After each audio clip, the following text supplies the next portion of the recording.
Liver সিরোসিসে আক্রান্ত BNP chairperson Begum Khaleda জিয়ার liver প্রতিস্থাপনের বিষয়টি এখনো চূড়ান্ত হয়নি। তবে চিকিৎসকরা পর্যবেক্ষণে রয়েছেন।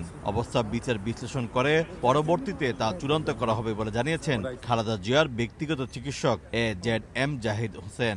ওনার ডে টু ডে ব্যালেন্স খুবই মেনটেন করতে হয়। শি ইজ রানিং 79, যে কথাটি আপনি বলছেন লিভার ট্রান্সপ্লান্টের issue, yes it is keeping in mind, কিন্তু মনে রাখতে হবে হয় দ্যাট ইজ ফিজিবল, হয় দ্যাট ইজ আদৌ করার মতো অবস্থার মধ্যে আমরা কি এখনও আছি কি না, অথবা কীভাবে করলে উনি আরও ভালো থাকতে পারবেন, আমরা কি রিস্ক বেশি নিয়ে ফেলবো, এইসব অনেক জিনিস আছে।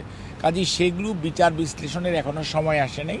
ওনারা সময় করে বিচার বিশ্লেষণ করে তারপরে জানাবো। তিনি আরো বলেন, সুস্থ হয়ে দেশে ফিরে যাওয়ার জন্য দোয়া চেয়েছেন বেগম খালেদা জিয়া।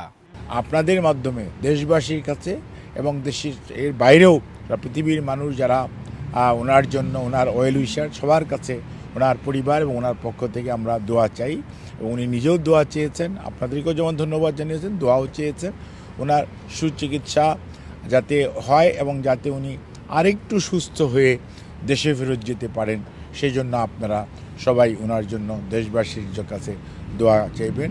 আগামী শুক্রবার লন্ডনের বাংলাদেশি অধ্যুষিত বেশ কয়েকটি মসজিদে খালেদা জিয়ার সুস্থতা কামনা করে দোয়া মোনাজাত করা হবে বলে জানান যুক্তরাজ্য বিএনপি সভাপতি এম এ মালেক। আগামী ফ্রাইডে যুক্তরাজ্য বিএনপি ওনার জন্য আমাদের ইস্ট লন্ডন মসজিদে, আমরা ব্রিকলেন মসজিদে আমরা দোয়ার আয়োজন করেছি এবং প্রত্যেকটা বাংলাদেশে এবং দেশের বাইরে ভিতরে যারা আছেন, যে যেখানে আছেন, ম্যাডাম খালেদা জিয়ার জন্য আপনারা দোয়া করবেন যাতে উনি সুস্থ হয়ে আবার সবার কাছে ফিরে যান। তিনবারের সাবেক প্রধানমন্ত্রী খালেদা জিয়া দীর্ঘদিন ধরে liver cirrhosis, kidney, diabetes, arthritis সহ শারীরিক নানা অসুস্থতায় ভুগছেন।